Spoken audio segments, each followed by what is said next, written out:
The Florida Gators head to Death Valley to take on the LSU Tigers. I'm not super optimistic about that one, but we're still going to get into it here on Locked On Gators. You are Locked On Gators, your daily podcast on the Florida Gators. Part of the Locked On Podcast Network, your team every day.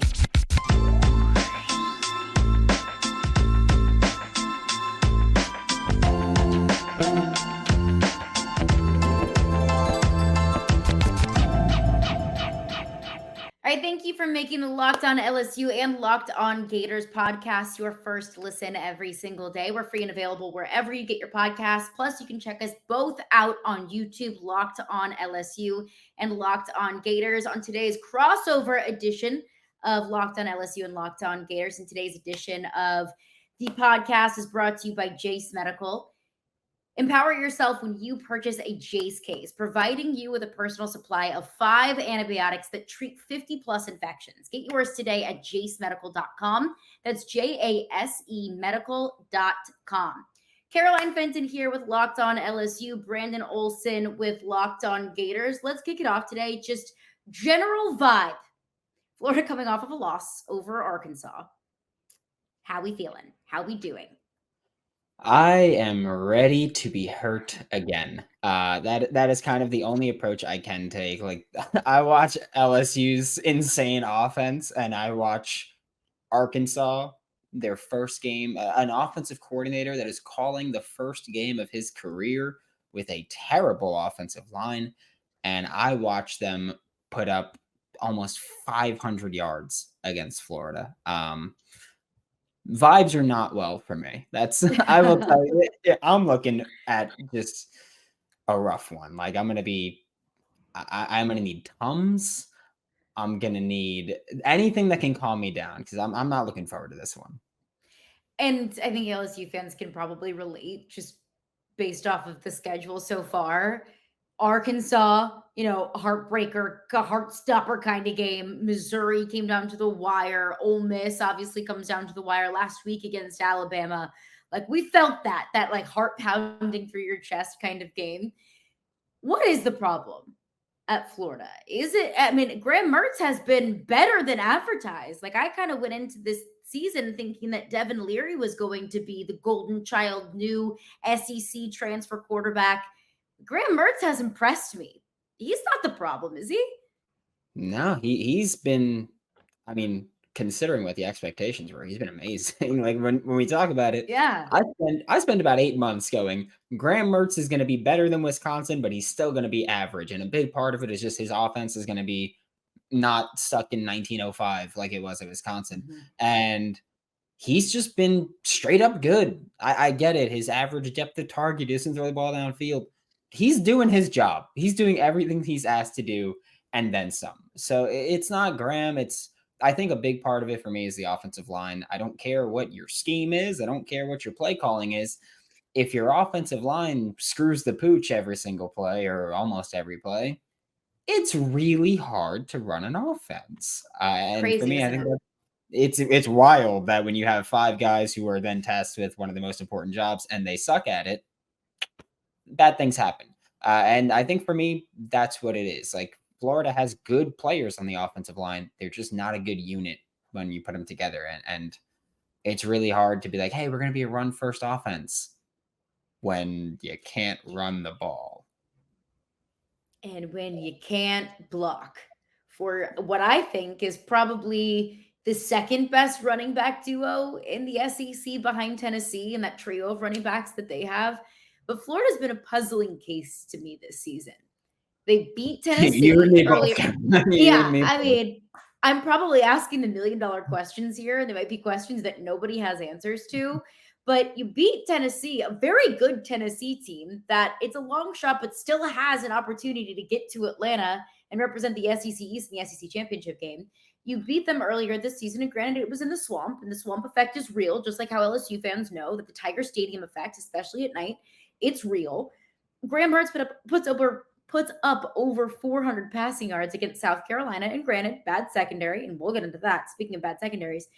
But then they lose to an Arkansas team that put up 3 points at home against Mississippi State. I what is Florida? Like, what do you think is Florida's greatest strength, and what is their greatest weakness? I think their biggest weakness is, and I feel like this sounds like a cop out. I think their biggest weakness right now is just their youth. I think that's the big reason that they're so inconsistent because they have a very young roster, one of the youngest in the SEC, and I think there's one senior starter. And so this is such a young team that's where you get the inconsistency. You see Billy Napier in his Monday presser, where he's just like, we're trying to put together a complete game. I have Florida Gators starting tight end Hayden Hansen on my show every Wednesday. And even this week and previous weeks, he's been like, it's week 9. We're still trying to put together a complete game. And that's to me what worries me the most, that it's week 9 and we have not seen a game where the offense and the defense and special teams all work out. Sorry, not special teams, game changers. Billy Napier. I got it. Game changers, where they all work out together. Is that what he calls them? Yes. They don't have a special teams coach. It's a game changer coordinator, Chris Couch. No. That's, to be fair, he never promised they were going to positively change the game. So they're still game changers. But I think that having the youth is I why hate that. but no one likes it. Literally Okay. Good. No one likes it. But I think that's the main reason that we've seen such general inconsistency is the youth. And as for the strength, you got me. I guess you look at Ricky Pearsall, Eugene, like you look at the true freshmen. I think that you look at the young players and you go, that is your biggest weakness and your biggest strength. Having a potential true freshman All-American in Jordan Castell at safety, having Eugene Wilson III at receiver, having quite a few guys where you look at the youth. I mean, Arlis Boardingham's a redshirt freshman. He's one of the best pass catchers on the team. Hayden Hansen, redshirt freshman. He's got a better pass blocking grade than almost the entire offensive line. He hasn't allowed a pressure, and he's basically 6th offensive lineman. So I think the youth here is your greatest strength and your greatest weakness, as much as I may hate to say it. And that kind of sucks at the same time to go, there's not a true, just great strength. And you could look at it like that's 2023's greatest weakness and 2024 and 2025's greatest strength. And that's just what happens when you change coaches, when you're going through kind of a rebuilding era, when your former coach decided just recruiting wasn't very important. You got some rebuilding to do. And the way that Florida's recruiting right now, I mean, top 3 recruiting class in the 2024 class, you at least have the future to look to, which talking about the future in November isn't very fun. I get it. I understand. But at least exciting things on the horizon for the Florida Gators. But you talk about game changers. So let's talk about the game changer of all game changers, Jayden Daniels. So Jayden Daniels goes down against Alabama. Dallas Turner, a late hit, a roughing the passer called on Dallas Turner knocks Jayden Daniels out of the game. He has been in concussion protocol since Saturday night, and Brian Kelly announced to the media on Wednesday that he would return back to practice, would go through non-contact kind of walkthroughs, and once they were able to do an evaluation of Jayden Daniels after that, if he was, coming along well after that, then they would give him a green light to play on Saturday. That, I think, is a massive swing in this matchup because Garrett Nussmeier, LSU's backup, I feel safe to say that he's the second best backup in the SEC, second probably to only Max Johnson at Texas A&M. So Garrett Nussmeier, he still gives you the ability to win football games, but nothing that Jayden Daniels can do can Garrett Nussmeier do as well. The way that Jayden Daniels is just able to completely take the game into his arms and to his legs and to completely, throw the defense off of what they want to do, Garrett Nussmeier can't do. So I think it's a massive aspect of this game. Can Jayden Daniels go? And is Jayden Daniels as close to 100% as possible? As close to 100% as you can be on November 11th. Yeah, I think that for me is what, like, I'm terrified either way because even like once Jayden Daniels got hurt, I was like, oh my God, Garrett Nussmeier's dad used to be the offensive coordinator at Florida. They used to dunk on him relentlessly. Garrett's going to come out and throw for 500. And like, I was just, I'm ready. Could. Yeah, I'm just ready. I'm just ready for pain. That's it. Jayden Daniels, I don't think that he is the best dual threat quarterback in the country. I think that I'd probably give that one to Caleb Williams with how often he runs, but I think that there's not a single better runner than Jayden Daniels. I don't think there's a single more dangerous quarterback than Jayden Daniels, just because he can create, and that hurts my soul I hated him at Arizona State. And when he came to LSU, I was just like, oh, they're going to suck. And then he came out and he's been incredible. Like not just incredible based on the expectations like we talked about with Graham Mertz. Jayden Daniels has just genuinely been incredible. So his performance or his availability completely changes the game. Like I think that Florida could maybe make Garrett Nussmeier struggle a bit. You know, he's not a super experienced quarterback. They're going to throw a ton of different looks at him. But when you have Jayden Daniels, I feel like first off, I cover Florida, and I've heard the stories of how that dude is in the film room. So I get it. He's going to work incredibly hard. He's not going to fall for a ton of those tricks, and he's already very experienced as it is. And then on top of that, his dual threat ability just makes it so. I just watched KJ Jefferson destroy the Florida Gators running quarterback draw and quarterback counter, and I was like, okay, they're just fooling with us now. Jayden Daniels not as big as KJ Jefferson, but more elusive. If you can't catch KJ Jefferson, you ain't catching Jayden Daniels. So I think that Jayden Daniels is like obviously the starting quarterback is the X factor here, right? But I think he just makes this game damn near impossible if you're the Florida Gators. The starting quarterback is going to be the X factor for every single team in the country. But there's no greater X factor than a quarterback that can do what Jayden Daniels can do.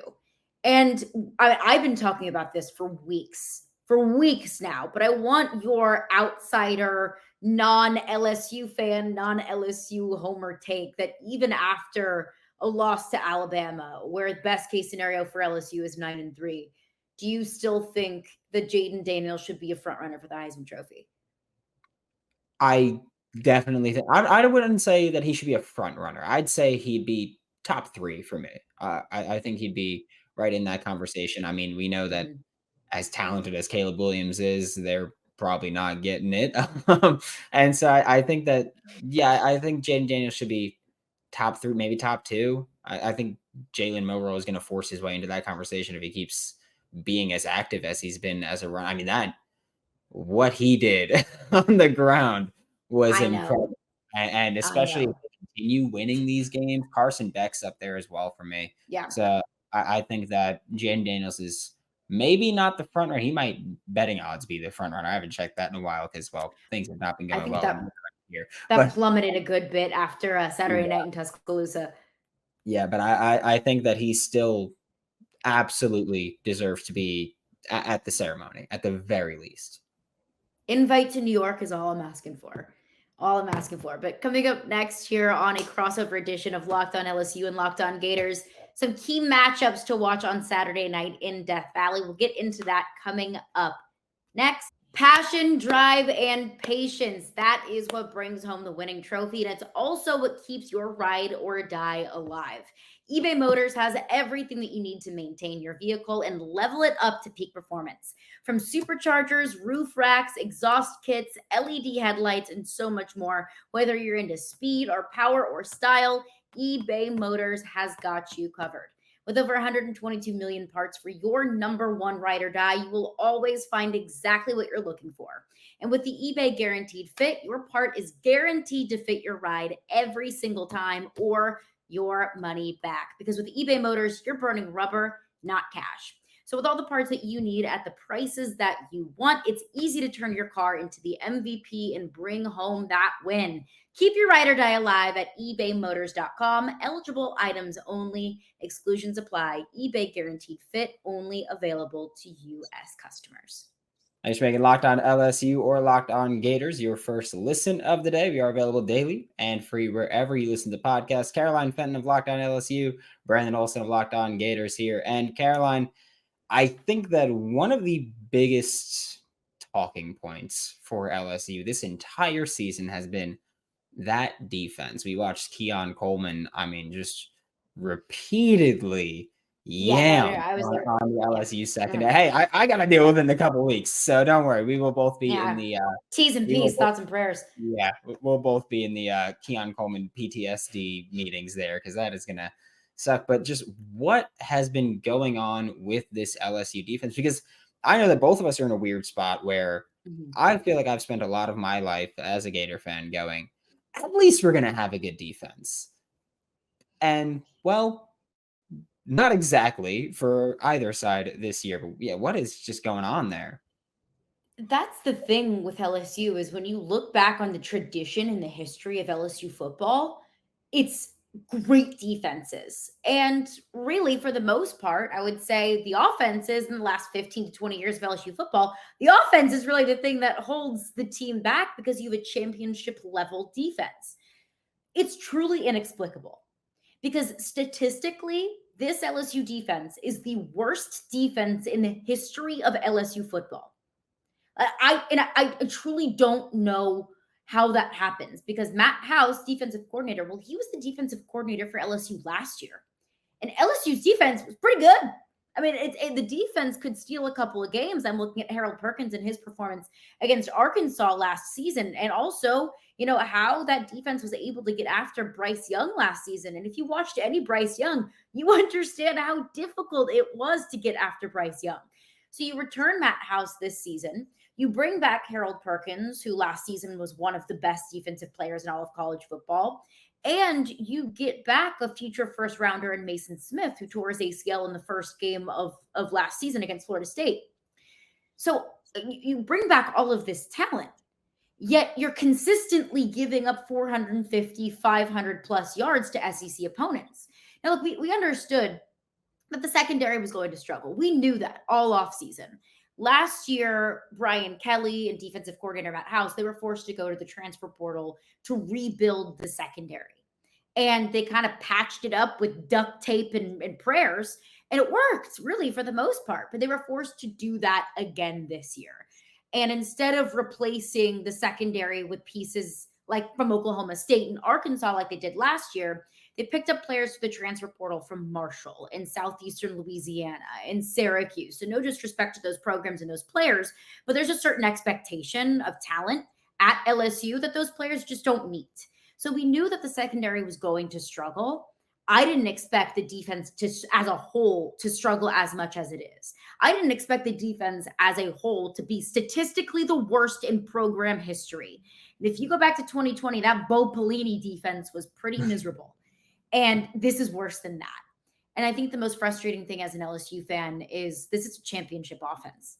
This is the best offense in the country. You don't need your defense to be elite. You don't even really need your defense to be good. You don't even really need your defense to be average. You just need your defense to not hurt you every single week. You just need your offense to be better than your defense to be better than horrendous.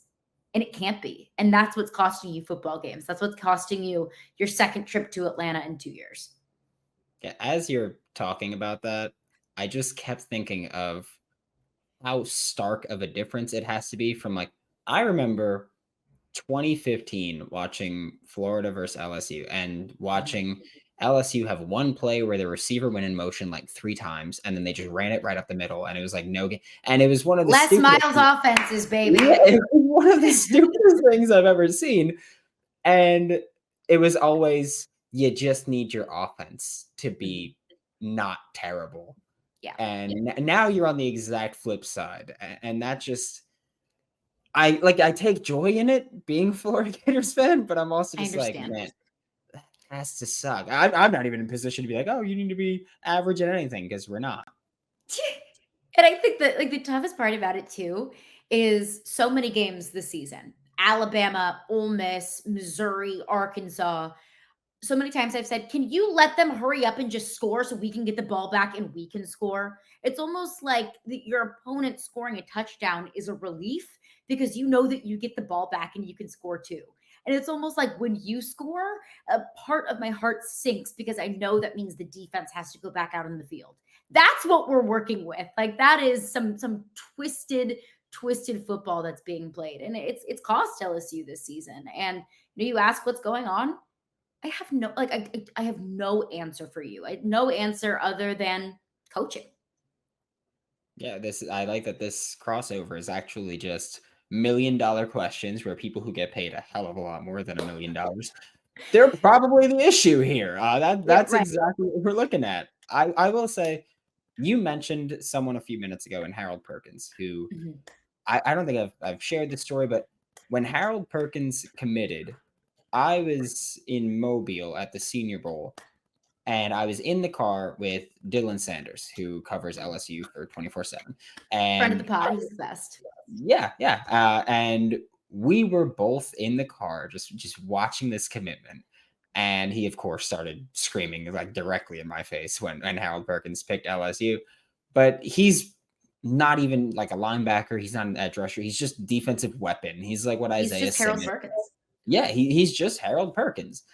What is up with his usage at times? Because I feel like there's just certain plays where, or certain games where I watch and I'm just like, well, I feel like he's just not being used like the weapon, like he should be a weaponized defensive player. And I feel like at certain points, I'm just watching him not be allowed to freely roam like he should be.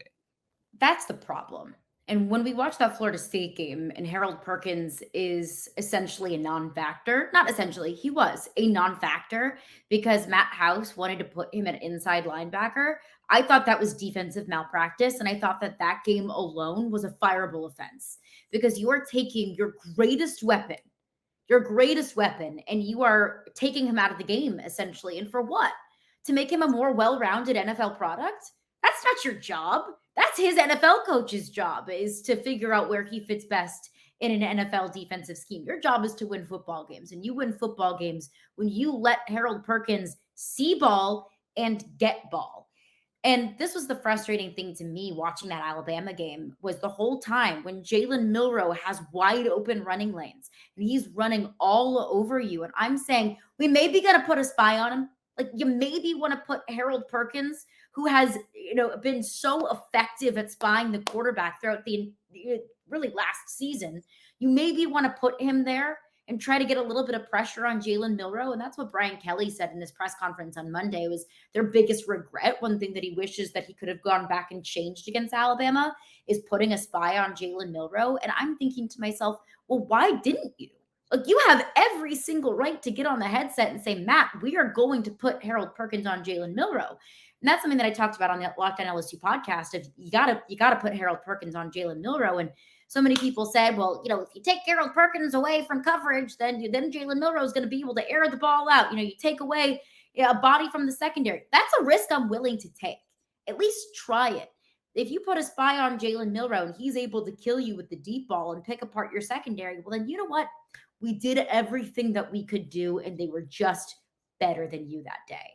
So that's the puzzling thing, is the usage of Harold Perkins and how he's essentially been, and he had a sack against Alabama, and that's great. It was a big defensive stop early in the game, which I think led to a lot of momentum. He had a sack against Missouri in a time that you needed it the most. But, timely stops here and there aren't good enough. That's not what we've expected from Harold Perkins. We've expected game changer. And he's essentially, because of defensive coordinator Matt House, he's been taken out of the football game.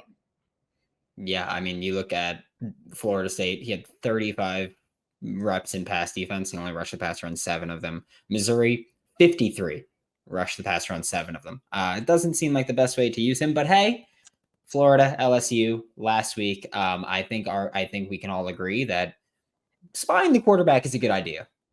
Good idea. I think that's pretty much unanimous. But we are about to get into our predictions because it's that time. And let me tell you, Gators fans, I am not going to be any little bit happy about this one. Before we talk about that, we spend a lot of time talking together, you and I, or Caroline and the Locked On LSU fan base. We get fired up together on wins and losses, and we'll probably do that this weekend. Who starts, who sits. I'm thankful for that connection that we have. And today I want our chat to be a little bit more personal, whether you're on extended travel, bracing for a major weather event, or limited by yet another supply shortage. You're covered, my friend. Thanks to our partners at Jace Medical, life-saving antibiotics and a long list of daily medications can be ordered in a 1-year supply. Even ED generics for Cialis and Viagra prescriptions. Go online right now at jacemedical.com to receive your 12-month supply on your daily medication. And remember to use promo code LOCKEDON at college for a discount as well. If you or someone you love would get some peace of mind by having a year's supply of any daily med, go to jacemedical.com to see if it's offered for you. And remember to use promo code LOCKEDON for $20 off your first purchase. And thank you again for tuning into Locked On LSU, Locked On Gators, Caroline Fenton with Locked On LSU, Brandon Olsen with Locked On Gators. And Caroline, it is prediction time here. Kind of unfortunately, I'm not looking forward to this because I know where I'm going. But how you feeling about this one? Just a little bit away from the game now. Yeah, I after losing to Alabama, I think the whole fan base just felt incredibly deflated because it was a tough loss. It was a game that you could have won that just got away from you in the fourth quarter. And everything that LSU wanted to accomplish this season, the greatest goals, getting to the SEC championship game and getting a CFP bid, that all went out the window whenever you notched your third loss on the season. So it felt very deflating. And I think that there was a sense in the fan base of, well, the season's over. We have nothing left to play for. And that's just not the truth. That's not the case. You still have 9-3 to play for. It's 9-3 and 8-4 are two very different things, two very different feelings. So I'm intrigued to see how Brian Kelly keeps this team motivated when they aren't playing for a spot in the SEC championship game in November, which was not a spot that they were in last year when after they beat Alabama, SEC championship game was still in play. I think that Brian Kelly is able to keep this team focused and able to keep this team motivated. I do expect Jayden Daniels to play, and that's based off of zero reporting whatsoever. But I talked with Scott Rabalette, who covers LSU football for the Baton Rouge Advocate, and he said the same thing, that, hey, we expect Jayden Daniels to play. I think that this team is going to be fired up after a tough loss and having it back at home at night in Tiger Stadium against a Florida team that I think probably feels a little bit dejected after that loss last season. I think LSU is going to want to have a big statement bounce back game. So, and look, no game is going to be as big of a blowout with this defense as maybe we saw LSU against Army when they won 62-0. Florida's going to be able to throw the football against this LSU secondary. Saw what Graham Mertz did, over 400 passing yards against a struggling South Carolina defense. So Florida's going to be able to score some points, and Florida's going to be able to move the football. I think ultimately this LSU offense is just too good to lose this football game. So I'm going to take LSU 45-28. We're pretty similar in our thought process there. Everybody expects Jayden Daniels to play. The moment that Brian Kelly was like, "Hey, we're going to put him through non-contact, and if he works out, then he's playing." Okay, like it's as simple as that. The moment he said that, I was like, "Okay, Jayden Daniels is playing. You're not going to trick me." And I will say this, and I've said this 1,000 times on my show about coming into the swamp and winning. It is very difficult for me to ever pick a team to come into the swamp, especially at night, and win a football game. The LSU, Death Valley, it's the same thing. I have no problem saying I think those two are the best atmospheres in all of football at any level. I don't think you get better than LSU at night, Florida at night. It's as simple as that. So I am going to say I don't think Florida's going to win this game. I think they can, but it's not likely. I think it's a very long, hard road to get there. You have to not only slow down Jayden Daniels, but you've been bad defending power run. You got to stop that too. And yeah, we'll see how that one works. But I think that LSU takes this one. I also think LSU scores about 45. I think we see basically last year. I think we're going to see 45-35. I think that this Florida offense can put up points. We'll see how they do it because I think that LSU's been susceptible against the run and the pass at certain times. So we'll see how Florida does it, but I don't see how.